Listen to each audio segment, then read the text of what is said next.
One of the biggest changes that we've seen over the last couple of years in distribution has to do with how companies have evolved their supply chains, and specifically how companies have thought about supply chain in the context of gaining and or maintaining their competitive advantages over their competitors.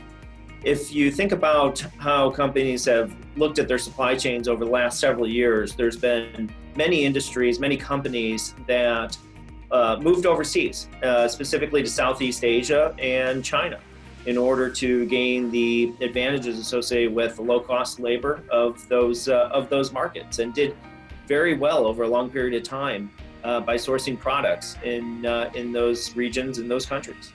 And that all worked up until 2018, when tariffs hit. What we saw is that companies did one of two things. Companies either adapted or evolved their supply chains to move from really a China-centric supply chain model to a global sourcing strategy, and in doing so, de-risked their entire business and created a meaningful competitive advantage over their competitors.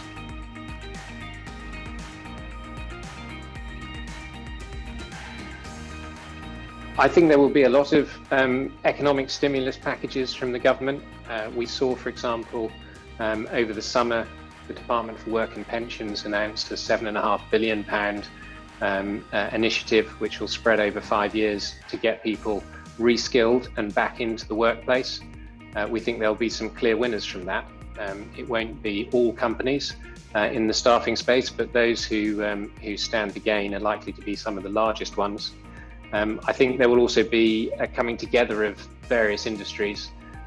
So it won't just be staffing companies who will be able to distribute or provide the distribution into jobs, but it's the reskilling, so the training companies should benefit from this as well.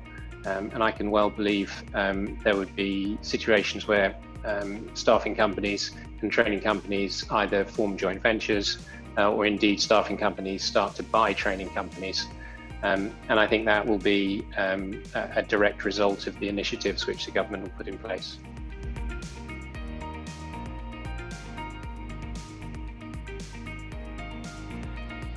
Yeah, one of the things which we're seeing interestingly is the opportunity to roll out traditionally quite regional engineering services in a cross-border context across greater regions. So this is being done through the deployment of process management softwares that have been developed in larger groups over a number of years are now being picked up by investors in platforms. And using these softwares, there are opportunities to create efficiencies in services businesses that historically have been regional and mature. This creates opportunities for efficiency synergies in the back office, for instance, in procurement and the coordination of resources. We've seen this specifically happening in blue-collar engineering services, maintenance related workshops, for instance, also in HVAC engineering consultancy businesses.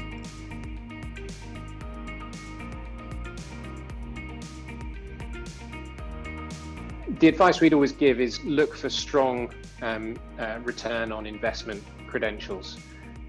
If that's in the training space, it's around quality. That'll drive repeat business. It'll drive scalability because there'll be increased demand. It reduces your cost of customer acquisition because you get many more word of mouth referrals. So there's a whole virtuous circle around quality. And we certainly see it across most of the services sectors. So I definitely guide people towards finding the best of whatever it does in the market and paying the right price to get it. You could definitely say there's a supply and demand mismatch at present. And one way of addressing that is to secure more or less formally more than one asset from the outset. You would try and identify one smallish platform type investment, and then a second, and make sure you secure them both in some way conditional on one another. And then by closing those two transactions, at least there is a starting point to have something to build off. Something that every buyer's focus on that is a strong management team, and particularly management teams that have demonstrated that they can be innovative and entrepreneurial in times of uncertainty.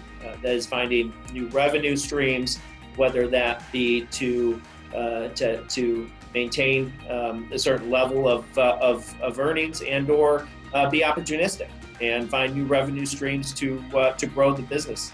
But when you take a step back and you look at one, the growth, and two, building resiliency, overall that path is what will help build the story for as companies look towards an exit at some point in the future.